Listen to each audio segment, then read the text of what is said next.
Gravity. It's one of those annoying laws of physics we're forced to abide by on a daily basis. But thankfully, through the wonder of video games, we have an opportunity to, on occasion, cast those laws aside.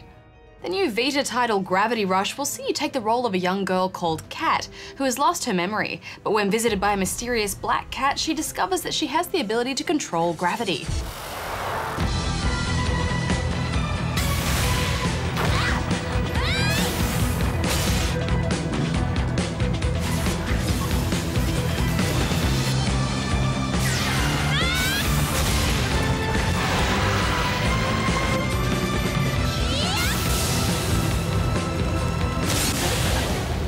Kat sets out to use her powers for good and save the city from the impending gravity storm and the nasty creatures that it brings with it. The gravity manipulation mechanic in this game is just wonderful, isn't it? It's such a unique movement system.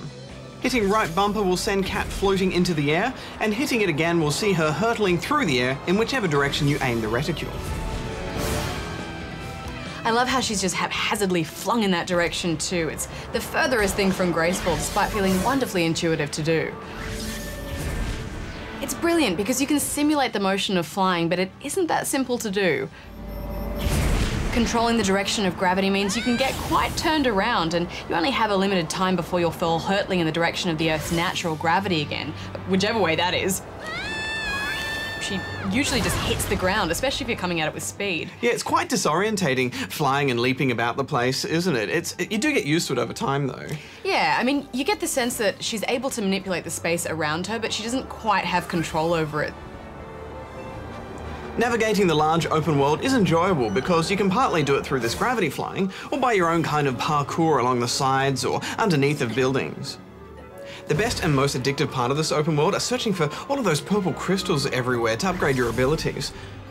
You can extend the length of your gravity shift, the speed at which you fall, and Kat's various other combat abilities, and so on. I'm normally not much of a crystal collector, you know, in these sorts of games, but the payoff was just so good. Yeah, and it's that challenge of getting them too, because sometimes you'll be out in another mission and then you'll be turned upside down and you'll see some that are hidden there, and then you think, oh, I should go back because I'm running out of time, but I can get those, you know? It is addictive. Gotta get them all.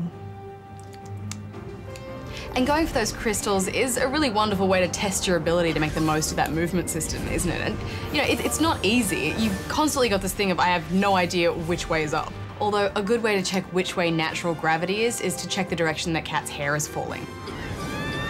Kat's first task in the game is mastering control of her powers to save a small boy from the gravity storm.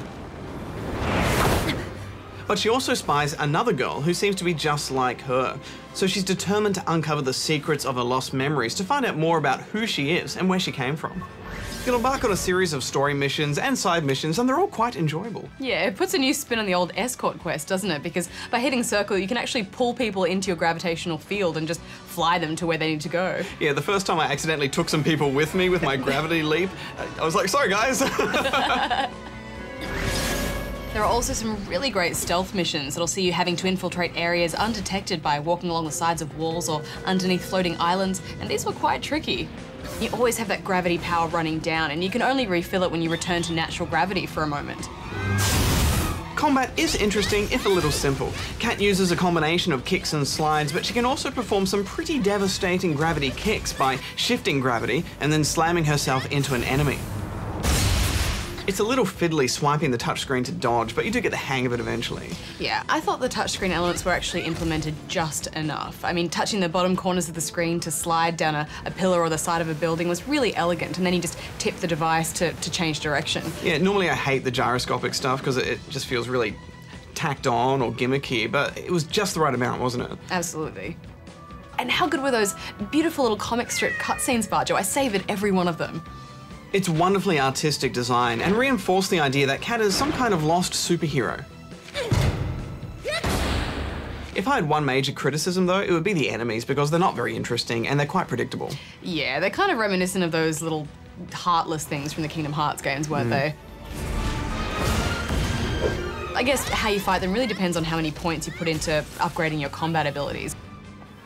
I loved exploring that open world so much that I put all my points into upgrading Kat's movement abilities, which, you know, made getting around the city a real joy, flinging myself in between and up and over buildings.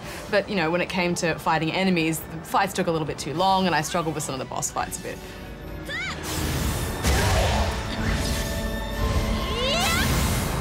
But again, you know, it's a balancing act. Final thoughts, Bajo? It's a beautiful game with a lovely story and a really unique mechanic too, and I like that a lot. Plus, it shows the power of what the Vita can do with an open world, and that's exciting to me. So I'm going to give it 7.5 out of 10 rubber chickens. I absolutely loved this game. I think it so organically fits the Vita that I can't imagine playing it on anything else, and I think there's something kind of great about that. I was completely hooked. I'm giving it 9 out of 10 rubber chickens. And now it's time for some more Tiny Power.